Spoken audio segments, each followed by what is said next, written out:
नमस्कार विद्यार्थियों, मैं बीएस राजावत इकोनॉमिक्स गुरु बीएस राजावत यूट्यूब चैनल पर आपका हार्दिक स्वागत करता हूं, अभिनंदन करता हूं और सभी दोस्तों से आग्रह करता हूं कि मेरे यूट्यूब चैनल को सब्सक्राइब करें, लाइक करें, शेयर करें और चैनल को प्रमोट करें।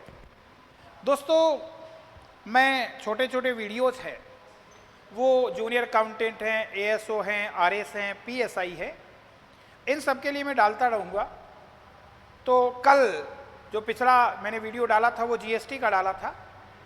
आज मैं डायरेक्ट और इनडायरेक्ट टैक्स के ऊपर वीडियो बना रहा हूँ कि डायरेक्ट टैक्स क्या होते हैं, इनडायरेक्ट टैक्स क्या होते हैं, डायरेक्ट टैक्स में कौन कौन से टैक्सेस आते हैं, इनडायरेक्ट टैक्स में कौन कौन से टैक्सेस आते हैं। तो देखिए, आज अपन बात कर रहे हैं, वो कर रहे हैं कर, टैक्स। सबसे पहली बात, कर होते क्या है?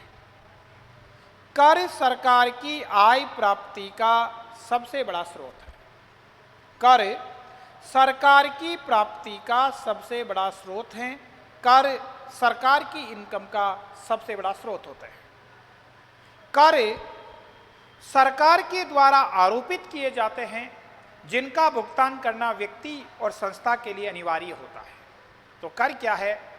कर अनिवार्य अंशदान होते हैं, जिनका भुगतान करना व्यक्ति और संस्था के लिए अनिवार्य होता है। उसको क्या कहते हैं बेटा? वो कर कहते हैं।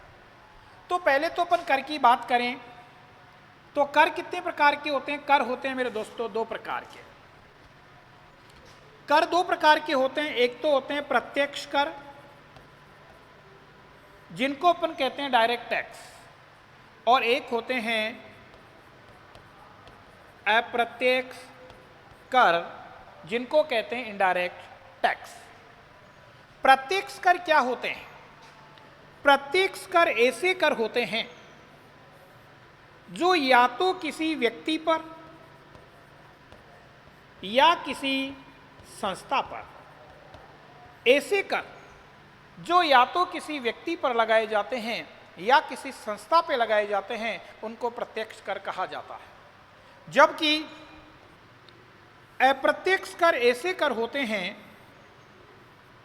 जो या तो किसी वस्तु पर या किसी सेवा पर लगाए जाते हैं। तो सबसे पहली बात तो आप ध्यान रखें, कर दो प्रकार के होते हैं। एक प्रत्यक्ष कर होते हैं, दूसरे अप्रत्यक्ष कर होते हैं। प्रत्यक्ष कर हैं, ये या तो किसी व्यक्ति पे लगेंगे या किसी संस्था पे लगेंगे, जबकि अप्रत्यक्ष कर हैं, या तो किसी वस्तु पे लगते हैं या किसी सेवा पर लगते हैं। दोस्तों, यहां एक चीज आती है, प्रत्यक्ष जो कर होते हैं, इन प्रत्यक्ष करों में कराघात और करापात एक ही जगह होता है। ये कराघात करापात क्या होता है, अभी अपन बात करने वाले हैं। जबकि अप्रत्यक्ष कर हैं, इन अप्रत्यक्ष करों में कराघात कहीं और होता है, कराघात कहीं और होता है और करापात कहीं और होता है। कराघात करापात क्या होते हैं, इनकी जस्ट अपन चर्चा करने वाले। पहले मैं इस चार्ट को पूरा कर दूं। यानी प्रत्यक्ष कर हैं, इन प्रत्यक्ष करों को दोस्तों टाल नहीं सकते। प्रत्यक्ष करों को टाल नहीं सकते।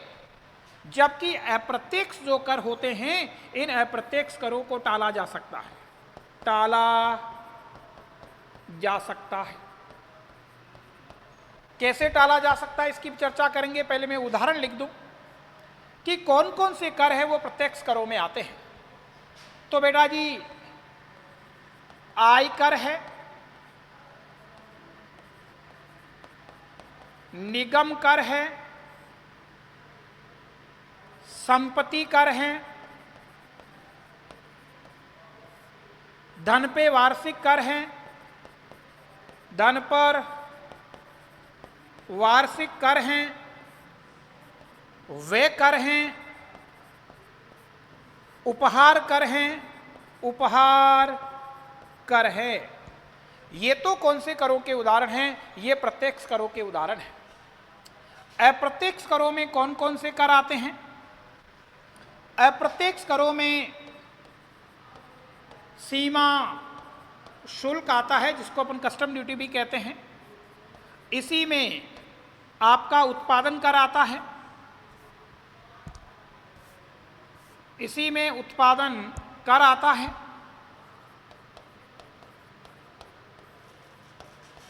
इसी में मोड वेट आता है, modified value added tax, MODVAT आता है।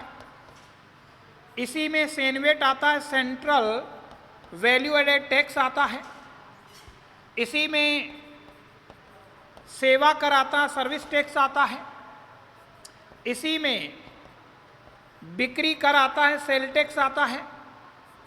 इसी में वेट आता है। और दोस्तों आपको पता है सीमा शुल्क तो अभी भी लगता है, बाकी सीमा शुल्क के अतिरिक्त जो ये अन्य कर मैंने लिखे हैं, इन करों की जगह कौन सा कर आ गया? जीएसटी आ गया। GST, goods and service tax, जिसकी चर्चा मैंने पिछले वीडियो में की थी और मैंने बताया था कि भारत में गुड्स एंड सर्विस टैक्स है वो 1 जुलाई 2017 से प्रभावी हो गया है। 1 जुलाई 2017 से प्रभावी हो गया है। तो पहले तो इस चार्ट को एक बार फिर से देखिए, बहुत ही महत्वपूर्ण चार्ट है ये। कर कितने प्रकार के होते हैं? 2। एक तो प्रत्यक्ष कर होते हैं, दूसरे अप्रत्यक्ष कर होते हैं। ऐसे कर जो या तो किसी व्यक्ति या किसी संस्था के ऊपर लगाए जाते हैं उनको प्रत्यक्ष कर कहते हैं। प्रत्यक्ष करों में कराघात और करापात एक ही जगह होता है, यानी प्रत्यक्ष करों को हम किसी दूसरे पर टाल नहीं सकते। जबकि अप्रत्यक्ष करों की हम बात करें तो वस्तु या सेवा पे लगने वाला कर है वो अप्रत्यक्ष करों की श्रेणी में आता है। अप्रत्यक्ष करों में कराघात और करापात अलग अलग जगह पर होता है, यानी अप्रत्यक्ष करों को हम दूसरों पे क्या कर सकते हैं? टाल सकते हैं। कैसे टाल सकते हैं इसकी चर्चा अभी अपन करने वाले हैं। उदाहरण ध्यान रखना, प्रत्यक्ष करों के उदाहरणों में जो आता है वो आयकर आता है, निगम कर आता है, संपत्ति कर आता है, धन पर वार्षिक कर आता है, व्यय कर आता है, उपहार कर आता है। अप्रत्यक्ष करों में आप देखें तो सीमा शुल्क है, उत्पादन शुल्क है, मोडवेट है, सेनवेट हैं, सर्विस टैक्स हैं, सेल टैक्स हैं, वेट हैं। और बेटा जी आप देखें तो इन अप्रत्यक्ष करों की जगह 1 जुलाई 2017 से जो नया कर लगा है वो कौन सा है? जीएसटी है, गुड्स एंड सर्विस टैक्स है। अब यहां हमारे को जो जानना चाहिए कि कराघात क्या होता है और करापात क्या होता है। सरकार के द्वारा जिस पर कर लगाया जाता है, सरकार के द्वारा जिस पर कर लगाया जाता है उस पर तो क्या होता है? कराघात। कराघात एक तरह का फर्स्ट अटैक है।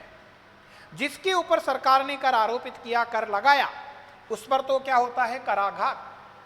और जिस पर इस कर का अंतिम रूप से बोझ पड़ता है, जिस पर इस कर का अंतिम रूप से भार पड़ता है, उस पर क्या होता है? करापात। तो दोस्तों ध्यान रखना, जिस पे कर लगाया गया उस पे कराघात हुआ, जिस पर कर का अंतिम रूप से बोझ पड़ा उस पर करापात हुआ। तो प्रत्यक्ष करों में कराघात और करापात एक ही जगह होता है। जैसे उदाहरण के लिए मान लीजिए मेरी इनकम के ऊपर सरकार ने टैक्स लगा दिया। जैसे ही सरकार ने मेरी इनकम के ऊपर टैक्स लगाया तो वो तो मेरे ऊपर क्या था? कराघात। और दोस्तों जब मेरे को तनख्वाह मिली तो वो टैक्स की राशि कट करके मेरा पेमेंट हुआ, वो मेरे ऊपर क्या हुआ? करापात। तो देखिए यहाँ टैक्स लगा भी मेरे ऊपर और अंतिम रूप से बोझ भी मेरे ऊपर। क्या मैं मेरे आयकर को किसी दूसरे पे टाल सकता हूँ? नहीं टाल सकता। तो ये कौन से करों के उदाहरण होते हैं? ये प्रत्यक्ष करों के उदाहरण होते हैं। जबकि अप्रत्यक्ष करों की हम बात करें, जैसे मान लीजिए मैं इस पेन का प्रोडक्शन कर रहा हूं, मैं इस पेन का प्रोडक्शन कर रहा हूं, सरकार ने अभी तक इसके ऊपर कोई टैक्स नहीं लगा रखा, कोई टैक्स नहीं है। इस पेन की लागत मेरे को आ रही है 10 रुपये, 2 रुपये का मेरा प्रॉफिट है और मैं बेच कितने का रहा हूं? 12 रुपये में इसको बेच रहा हूं। अब क्या किया दोस्तों, मान लीजिए सरकार ने प्रति पेन 1 रुपये का उत्पादन शुल्क लगा दिया। प्रति पेन 1 रुपये का उत्पादन शुल्क लगा दिया तो देखिए मेरी फर्म के ऊपर प्रति पेन 1 रुपए का उत्पादन शुल्क लगाया, और जब उत्पादन शुल्क लगा तब मेरे ऊपर तो क्या हुआ, कराघात। अब मेरी लागत पहले 10 रुपए आ रही थी, अब 1 रुपया टैक्स का हो गया, यानी लागत कितने आने लगे, 11। मेरे को तो कमाने कितने, 2 रुपए, तो मैंने इसकी कीमत बढ़ा के कितनी कर दी, 13 रुपए कर दी। पहले 12 में दे रहा था, अब इसकी कीमत मैंने कितनी कर दी, 13 कर दी। तो देखिए इस पर लगा हुआ टैक्स है वो मैंने किसके ऊपर टाल दिया, उपभोक्ता के ऊपर टाल दिया। तो कराघात भले ही मेरे ऊपर हुआ, पर इसका करापात है वो किसके ऊपर हुआ, उपभोक्ता के ऊपर हुआ है। यानी इस पेन पर लगने वाला जो उत्पादन शुल्क था उसको मैंने किस पे टाल दिया, मैंने उपभोक्ता के ऊपर टाल दिया। इस प्रकार के जो कर होते हैं वो मेरे बच्चों इनडायरेक्ट टैक्स कहलाता है। तो फिर से ध्यान दे, बहुत सुंदर चीज मैंने इसमें बताई है कि कर कितने प्रकार के होते हैं। पहले तो कर होता क्या है, कर सरकार के द्वारा आरोपित किया जाता है, जिसका भुगतान करना व्यक्ति और संस्था के लिए अनिवार्य होता है, क्योंकि करों का भुगतान न करना दंडनीय अपराध होता है। दूसरी बात हमने कही कि कर होते कितने प्रकार के हैं, तो कर 2 प्रकार के होते हैं, डायरेक्ट और इनडायरेक्ट। अगर किसी व्यक्ति या संस्था के ऊपर कर लगा है तो प्रत्यक्ष, और वस्तु या सेवा पे कर लगा है तो कौन सा, अप्रत्यक्ष है। प्रत्यक्ष करों में कराघात और करापात एक ही जगह होता है, यानी प्रत्यक्ष करों को हम दूसरों पर टाल नहीं सकते। उदाहरण आता है इसमें आय कर, निगम कर, संपत्ति कर, धन पे वार्षिक कर, वे कर, उपहार कर। अप्रत्यक्ष करों की हम बात करें तो अप्रत्यक्ष करों में कराघात कहीं और होता है, करापात कहीं और होता है। इन करों को हम दूसरों पर टाल सकते हैं। और अप्रत्यक्ष करों के अगर उदाहरण आपसे पूछता है, सीमा शुल्क हैं, उत्पादन कर हैं, मोडवेट हैं, सेनवेट हैं, सर्विस टैक्स हैं, सेल टैक्स हैं, वेट हैं और जीएसटी है। ये कौन से करों के उदाहरण हैं, ये अप्रत्यक्ष करों के उदाहरण हैं। यानी आप तो बहुत सीधी भाषा में, बहुत देसी भाषा में याद रखना, प्रत्यक्ष कर क्या होते हैं, जहां पे तीर वहीं पे निशाना, जहां पे तीर वहीं पे निशाना। यानी कराघात भी वहीं और करापात भी वहीं, वो तो कौन से कर कहलाते हैं, प्रत्यक्ष कर। और कहीं पे तीर कहीं पे निशाना, कहीं पे तीर कहीं पे निशाना, कराघात कहीं और करापात कहीं और, उनको बेटा जी कौन से कर कहा जाता है, उनको अप्रत्यक्ष कर कहा जाता है। तो देखिए आज के वीडियो में मैंने आपको बहुत ही सुंदर जानकारी देने का प्रयास किया है कि प्रत्यक्ष कर क्या होते हैं, अप्रत्यक्ष कर क्या होते हैं, कौन कौन से प्रत्यक्ष करों में आते हैं, कौन कौन से अप्रत्यक्ष करों में आते हैं, कराघात क्या होता है, करापात क्या होता है, इनके बारे में दोस्तों मैंने आपको जानकारी दी है। मेरे चैनल को ज़्यादा से ज़्यादा है वो सब्सक्राइब करें, लाइक करें, शेयर करें, क्योंकि ऐसे छोटे छोटे वीडियो के माध्यम से मैं आपको सिलेबस की बहुत बड़ी जानकारी वो समय समय पर देता रहूँगा। आज के लिए बहुत बहुत आशीर्वाद, शुभकामनाएं, थैंक्स।